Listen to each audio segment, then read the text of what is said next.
بسم اللہ الرحمن الرحیم۔ دولت اگر اصلاح و تقوی کے ساتھ ہو تو وہ بھی اللہ کی نعمت ہے۔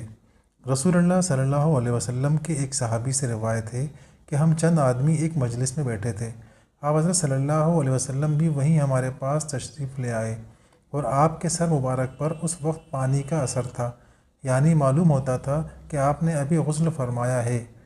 تو ہم میں سے کسی نے عرض کیا، یا رسول اللہ، ہم محسوس کرتے ہیں کہ اس وقت حضور کا مزاج بہت اچھا اور دل بہت خوش ہے۔ آپ نے ارشاد فرمایا، ہاں الحمدللہ ایسا ہی ہے۔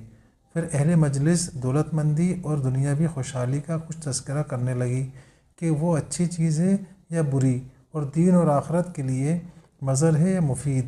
تو آپ نے اس سلسلے میں ارشاد فرمایا کہ جو شخص اللہ تعالیٰ سے ڈرے اور اس کے احکام کی پابندی کرے، اس کے لیے مالداری میں کوئی مضائقہ اور کوئی حرج نہیں، اور صحت مندی صاحب تقوی کے لیے دولت مندی سے بھی بہتر ہے، اور خوش دلی بھی اللہ تعالیٰ کی نعمتوں میں سے ہے جس کا شکر واجب ہے۔